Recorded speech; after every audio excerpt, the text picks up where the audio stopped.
All right, we've had a really interesting discussion this morning and overwhelming, I would say, by the text and the calls we've had, overwhelming support for National's proposal to roll back many of the rather confusing, to be frank, Waka Kotahi speed limit changes and look to at new municipal speed restrictions which take inner city speed limits down sometimes as low as 30 k's. Gosh, the one road I've got to say that has stood out on this is Blenheim Nelson. I've had dozens of texts about Blenheim Nelson. What a popular policy. And as I said, I think in a wider context, speed limits are the authoritarian part of the state that we deal with most often in the course of a week or in the course of a day. And there's something symbolic about a political party offering us, I guess, less restriction and more freedom. And it is part of a political campaign that so far, I would say, and without fear of contradiction, the National Party are winning. One of the people, of course, behind that campaign and helping to run and steer it is the National MP for Hutt South, Chris Bishop, who joins us on the line now. Chris, thank you for joining us.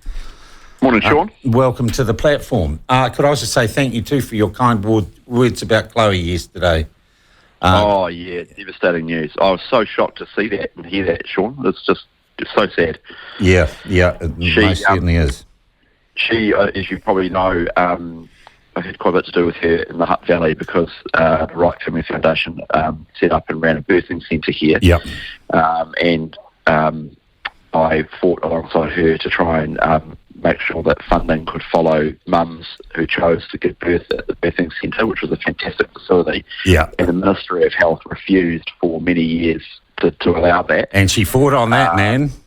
Oh, yes, she did. And then last year we managed to get a sort of halfway house where it's going to be used as a specialist postnatal facility. And we went to the launch, and that was actually the last time I caught up with her properly. And look, she's become a real friend to me, and it's just so sad. And I know many listeners will be sad about as well. Yeah, indeed. And as we lost, we lost a founder of the platform and all that. But look, back to the campaign. And I know that politicians hate getting overconfident. They want to instill in their supporters a sense of perhaps doom so that you get a good turnout and people turn out and vote for you. Complacency is the last thing you need at this stage of a general election campaign. But it would be fair to say, would it not, Chris, that this campaign is going well for National? Look, we're cautiously optimistic. I think people will be... people will be surprised by how tight it is, maybe. It is tight. Every MMP election is tight. I think there's a few people out there who think it's a bit of a foregone conclusion that National will win, and people shouldn't think that. If they want to vote, if they want to change of government, people actually have to go and vote for it. And so that's partly why we're saying this morning, we've done this video from the leader, Christopher Luxon, on Facebook, which people can check out, and other platforms, saying if you want to vote for a change of government, you actually have to go and do it. It will be people close. have got three options for a change of government. They can vote you, New Zealand First, or ACT. Well, they can, but the most guaranteed way to change the government is to vote for National. I'm not going to tell anyone to do anything other than that. I'm National Party's campaign manager. And what we're saying from Winston Peters is that, look, he hasn't gone with National since 1996. That's 27 years ago. There's an entire cohort of New Zealanders who weren't even born when that happened. The last two times he's had the opportunity, he has put in place Labour governments. And so, look, if we have to pick up the phone, Christopher Luxon will, but we don't want to be put in that situation. We actually want a strong National ACT two-party government, and that would be the best interest of New Zealanders. And people want that. Look, indeed, though, if you are in that situation, it might be the hardest negotiation you've got to do is to get David Seymour to overcome his antipathy towards New Zealand First and Winston Peters. Well, let's not get ourselves into that situation. Let's have a strong National ACT two-party coalition. I think that would be a good government, and we can go from there. But ultimately elections are about New Zealanders' choices and the New Zealand people, and if they put Mr Peters there alongside New Zealand First, well, we'll pick up the phone if we have to, but we don't want to.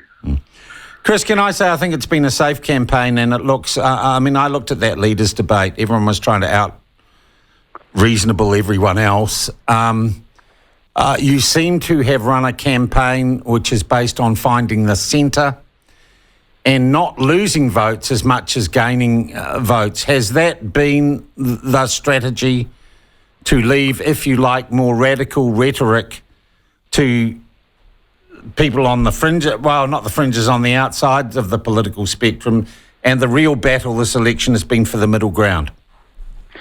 Well, elections in some ways are always fought over the people in the middle who decide which way they go. Look, our sense from the research, and I think what people say to you, is that the country wants change. The country is heading in the wrong direction economically, socially, educationally, law and order.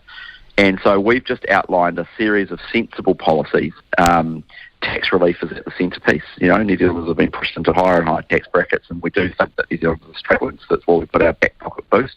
Law and order is out of control, so we've made a series of announcements to get law and order under control, restore it. And education has been in drifting for 20 years.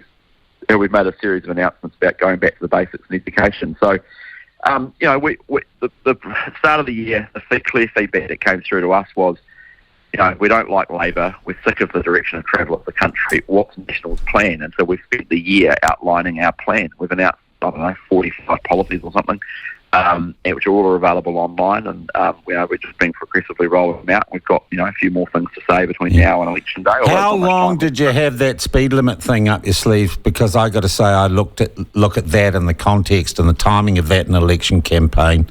I think it's going to be and is wildly popular with people. How long had you had that sitting ready to go? Well, we've been talking about, we've been opposing Labor's blanket speed reductions, from the time they've been doing them, but, chose to splash on it yesterday, Sunday TV news, obviously, and, very, very deliberately chose the location. So we went out to Wairarapa, to Greytown, where some of the listeners will know there's that 80k speed limit between Greytown and Featherston, I think it is. Which, and it's crazy. Kieran McAnulty is the local MP. He's the Associate Transport Minister. And he says, there's nothing he can do about it. It's just ridiculous. They're in government. NZTA. Majority government. Yeah. They're a majority government, and he's the Associate Transport Minister, and he just puts up his hand as the local MP and says, it's nothing to do with me. Too hard. Well, actually, it is. It's their own government policies creating it. So we're going to change the policy.